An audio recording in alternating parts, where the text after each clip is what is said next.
I found myself today thinking about Superman randomly. Now, I'm not a huge fan of superheroes. I don't watch the movies or read the comics. I think I've only watched like the first or second Iron Man movie partially, and that's the only bit of the Marvel MCU that I've actually seen. I liked the Sam Raimi Spider-Mans when I was a kid, I suppose, but beyond that, not a huge Superman or not a huge superhero fan. But I do like the lore.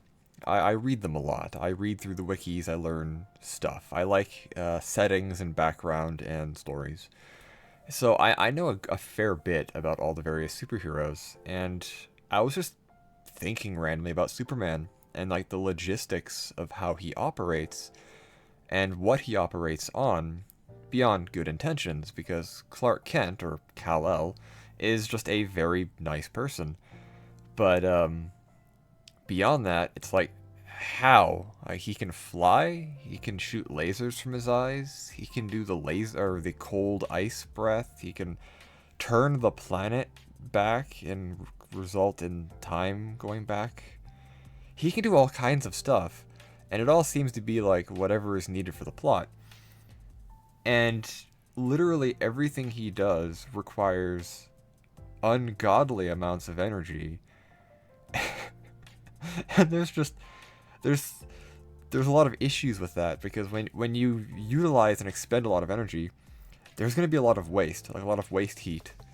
So like I remember in I think it was one of the cartoons, he left the key for his Fortress of Solitude under his floor mat, like his welcome mat, but nobody could pick it up because it was carved from the dense core of a dead star, like it was basically neutronium, and that was somehow still stable. I think it's like a white dwarf star, but still that's really dense matter. But anyways, just the ability for him to pick that up and put it in the lock and turn it, the amount of energy he would be like releasing from that action would produce so much thermal waste heat. Like he could not wear clothing, it would constantly catch fire. Or when he uses his laser vision, he can shoot his laser vision long distance through the air. And lasers don't like air. They don't like matter being in front of them. Lasers work great in space because there's nothing, or at least very little, to disperse them or to make them lose culmination. But in an atmosphere, air really does not do well with lasers. This is why even military lasers only have a limited range despite being light, because after the further away you go, the less energy is actually being imparted because the laser spreads out. It gets diffused through the air.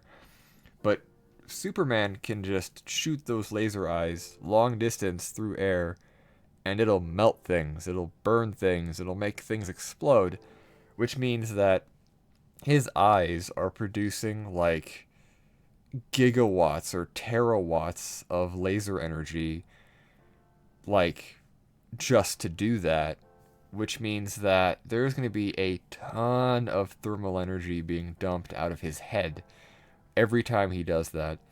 Unless it's some kind of perfect system where all the waste heat is added into the laser, I don't know. I have no idea how that would work.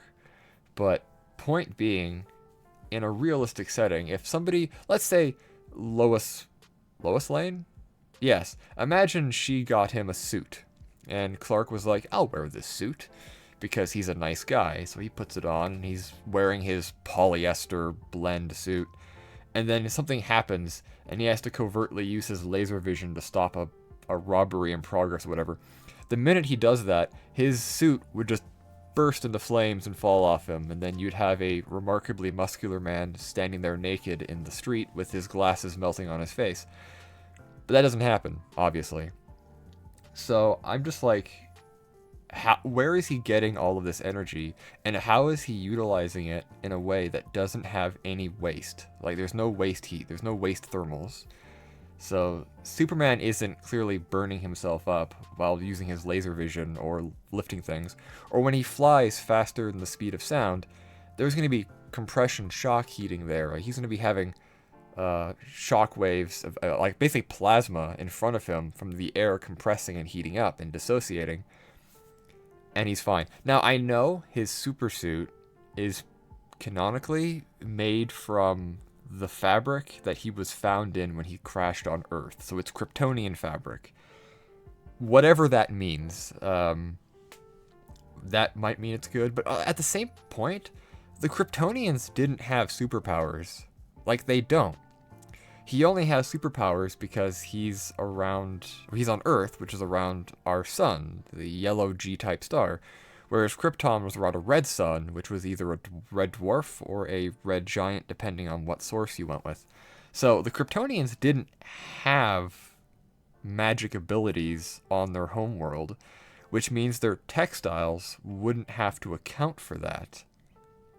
So that would mean that there is no logical reason his supersuit would be able to survive the amount of physical stress and thermal stress he puts it through. Like, what are the Kryptonians making their clothing out of? Like, is it asbestos? I don't know. Maybe that's why Krypton exploded. They were just doing everything with asbestos, and it's like, oh man, my mesothelioma, my lungs don't work anymore. I have no idea. But the point is, that just doesn't make any sense. His outfit would burn. His hair, it's hard to say. For some reason, all of his materials become impervious once he's under the yellow sun, including his hair and fingernails. And I don't get that. Like, this is another issue I have. If you think about it, okay, he comes to Earth, and the sun makes him impervious to things. I guess you could say all of his living cells would do that. That makes sense. But wouldn't that not count for tissues that aren't alive? Like, even his bones are alive, so, yeah, okay, fine. His bones could do it too. But, like, hair and fingernails are just like keratin. They're not alive. There's nothing there for, like, hormones or neural signal. There's no way for the cells in the body to communicate to those quickly. So it would have to be like, once he arrives on Earth, his hair and fingernails would be just as feeble as the rest of us, and they wouldn't become impervious until he's grown it all out and it's been, done, which I guess makes sense. He arrived on Earth as a baby. He's lived on Earth his entire life, so maybe that's why. Because otherwise, every time he, flew around the planet faster than the speed of sound, his hair would burn off, and that would just be a tragedy, because he has nice hair. And I know he travels faster than the speed of sound, because first off, I've seen it in the movies. I have watched the original Superman, like the Christopher Reeves ones, so I have those. I've seen bits and pieces from the Justice League cartoon, I guess. I remember in one thing, Batman found out his secret identity by looking for sonic booms around Metropolis and then just pinpointing where they were going, and determined that, I wonder if this muscular man working at the, not the Daily Planet, Daily Bugle, I wonder if this guy who looks like Superman might be Superman, and lo and behold, it was. So, he does travel faster than the speed of sound. He is subject to compression heating and shock heating. He doesn't need to breathe. He can survive in space and a vacuum without a spacesuit. So, yeah. The man's a menace.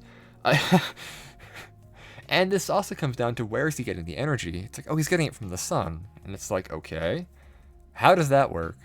Like, what is the difference between our sun and the Kryptonian red sun? And it's like, well, our sun is a G2 type yellow star, main sequence.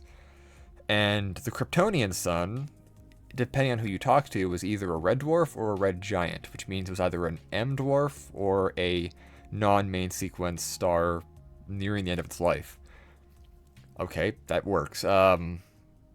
Red dwarfs give off a lot less energy than G-type stars. So maybe that's why. Maybe it's just the added energy from the yellow dwarf, or I mean, not yellow dwarf, our star, imbues him with powers because he grew up, or he evolved on a planet with low energy. But that wouldn't make sense, because that means that if we as humans went to like a planet orbiting an O-type star, we would have superpowers. Is that what I'm getting from this? Like, if he's from a planet that's from a star that has lower output and low energy, and he goes to a planet orbiting a star with higher output and higher energy, and he becomes Magic Man, that implies that humans could do the same thing if we went to a planet orbiting a star with higher energy. So in the Superman universe, if a human went to a planet orbiting like an O-type star, I guess we would have magic powers there too? Maybe? Unless it is a red giant, which red giants do still put out a lot of energy. It's just the outer layers are cooler because it's all puffed up. And that doesn't make any sense then, because then it's like, why does it matter? Like, why does the spectral type of the light matter? And how does he operate at night? Like, if it's nighttime, how does he not... Or how does he still have his powers at night when there's no energy? Is it a storage thing? Does he have a battery somewhere? I don't know. Maybe the little curl in his hair is like an energy thing. That's why he has to have that. Huh. Or maybe he just stores energy somewhere in his body that we don't know about. He is an alien after all. He's a very weird alien. Dude can survive in space without a spacesuit. I remember one picture, it was like a screen cap from some Justice League thing, and they had Superman and Martian Manhunter out on the spaceship, and they were both wearing spacesuits, and I was just sitting there like, why did they give the two people who did not need spacesuits? That seemed like a waste of time and resources. Huh. I don't know. Point is, the logistics of Superman don't make much sense, which they don't have to make sense. He's an idea, he's a concept. He's entertainment, but I like the idea of him, like, screaming while he's flying because he's undergoing compression heating from the air, or his laser vision is, like, really frying him because he has to do a lot of energy to make it work in our atmosphere.